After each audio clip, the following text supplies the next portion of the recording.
Pernahkah saudara bertanya kepada diri saudara, mengapa ya aku diciptakan?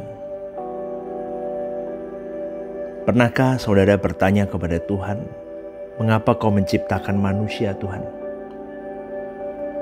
Itu pertanyaan yang simple, sederhana, tapi sejatinya tidak sesimpel dan sesederhana itu, saudaraku. Karena itu adalah pertanyaan yang sangat prinsip sekali. Karena kalau kita salah menjawab pertanyaan itu, maka akan bisa berakibat fatal dalam kehidupan eternal life kita. Saudaraku, Allah itu menghendaki satu makhluk yang kepadanya Allah ingin cintanya dirasakan. Tetapi Allah juga ingin memiliki makhluk yang cintanya dapat Allah rasakan.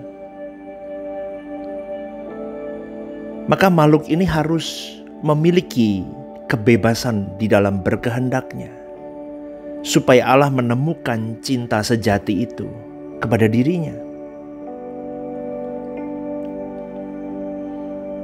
Maka makhluk ini didesain begitu rupa dengan pikiran, perasaan yang juga dimiliki oleh Allah itu sendiri. Dengan pikiran dan perasaan itu, makhluk ini bisa menggerakkan dirinya, menggerakkan emosinya. Apakah dia memilih mencintai Allah dengan rela, sadar, ikhlas atau tidak? Ini adalah hal yang sangat prinsip sekali. Maka sebelum kita melayani di gereja, pelayanan secara umum seperti yang kita lakukan, kita harus benar-benar melayani diri kita sendiri dulu kepada Tuhan. Kita harus sembuhkan semua luka, semua sakit, semua trauma, ketidakmengertian kita akan Tuhan, cara bertuhan kita yang salah. Kita sibuk bagaimana kita menumpahkan cinta kita kepada Tuhan di hadiratnya setiap waktu. Bagaimana aku bisa menghayati keberadaan Allahku setiap saat, itu yang menjadi momen pertama sebelum kita melayani di gereja, yaitu melayani diri kita sendiri untuk kita bisa bertuhan dengan benar.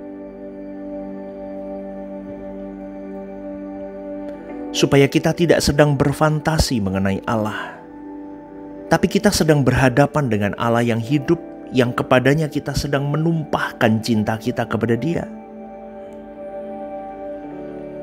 Kalau selama ini belum dalam bentuk perbuatan konkret di tengah-tengah pergumulan hidup kita, maka dari hati ke hati kita bertemu dengan Tuhan terus. Kita belajar mengungkapkan perasaan kita. Tuhan ingin kita ada di hadirat Tuhan setiap saat. Ketika kita bersih, hati kita bersih, kita tidak terikat dengan apapun, dengan percintaan dunia, maka kita bisa, saudaraku, sampai di hadirat Tuhan. Kita mempersembahkan cinta kita yang tulus. Tapi kalau hidup kita masih kotor, masih ada kenajisan, masih terikat dengan ini dan itu, percintaan dunia, kita susah atau sulit, kita tidak akan pernah sampai pada hadirat Allah. Karena suara kita tidak layak diperdengarkan di hadapan tahta Allah. Malaikat tidak ikut menyanyi, penghuni surga tidak ikut menyanyi. Jadi jangan anggap ringan akan hal ini. Allah yang kita sembah bukanlah Allah di dalam fantasi kita. Allah yang kita sembah adalah Allah yang hidup, yang bisa ditemui, dijumpai. Maka kita harus mengalaminya, saudaraku. Maka kita harus memahami bahwa Allah itu adalah suatu pribadi. Kita tidak berdoa kepada satu hakikat, tapi kita berdoa kepada satu pribadi, Elohim Yahweh, Allah yang tunggal itu. Dan itu memberi dampak yang luar biasa terhadap perjumpaan dengan Allah. Di dalam perjanjian lama pun kita tidak pernah menemukan tokoh-tokoh iman berhadapan dengan lebih dari satu pribadi. Musa, Daniel berhadapan dengan satu pribadi, Elohim Yahweh. Hari ini saudaraku, kita bisa berhadapan dengan satu pribadi yang kita rasakan pribadi itu. Sehingga kalau kita berdoa kepada Bapa langsung, karena Roh Kudus hadir di mana-mana, dan Roh Kudus itu adalah rohnya Bapa. Tuhan Yesus pun mengalami Bapa. Dia face to face dengan Bapa, dengan Elohim Yahweh. Tidak pernah kita baca Tuhan Yesus berdoa kepada Roh Kudus, saudaraku. Dia berdoa kepada Bapanya. Itu berarti dia face to face dengan Bapanya, berhadapan dengan Bapanya. Saudaraku yang dikasihi oleh Tuhan, inilah yang Tuhan mau beritahukan kepada kita, yaitu bagaimana kita diciptakan untuk bisa menikmati kelimpahan cinta Allah dalam bentuk berkat-berkat jasmani, alam semesta yang indah, kenikmatan segala sesuatu yang bisa kita nikmati dengan fisik ini. Dan sementara itu, kita merasakan kasih Allah tersebut, sebagaimana seorang anak bisa merasakan kasih orang tuanya. Allah memberikan berkat ini, kita nikmati cinta Tuhan. Tapi kita tidak bisa memberikan materi kepada Tuhan. Kita tidak bisa memberi sesuatu kepada Allah karena Allah tidak butuh apa-apa. Tapi Dia bisa menerima hati kita, cinta kita yang tulus. Lalu mau gak kita berikan cinta kita kepada Dia? Mau gak kita belajar, saudaraku, untuk membalas Tuhan dengan cinta kita yang murni? Semakin hari semakin murni, semakin transparan, semakin apa adanya ke Tuhan. Dan semakin ruangan kita tertutup hanya untuk Tuhan. Kita melayani Dia dengan cinta.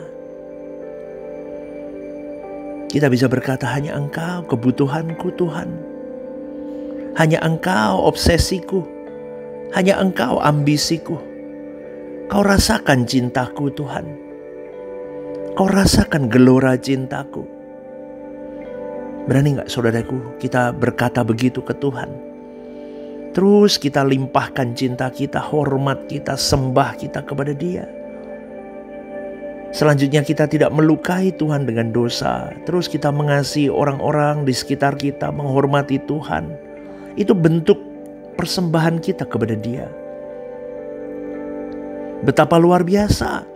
Maka dari itu tidak boleh ada dosa dalam diri kita. Tidak boleh ada ikatan-ikatan apapun dalam diri kita.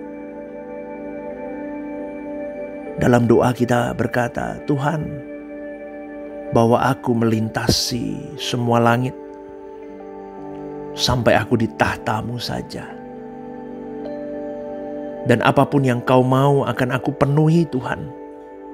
Apapun itu aku berjuang. Berani gak saudaraku? Aku tahu Engkau tidak akan pernah meninggalkanku. Aku tahu Roh-Mu akan menuntunku melalui Roh Kudus itu. Untuk aku terus belajar menyenangkan, memanjakan perasaan-Mu. Aku sanggup pasti. Izinkan aku berjuang, jatuh bangunku Kau lihat. Dan biarlah semuanya itu rajutan cintaku kepadamu.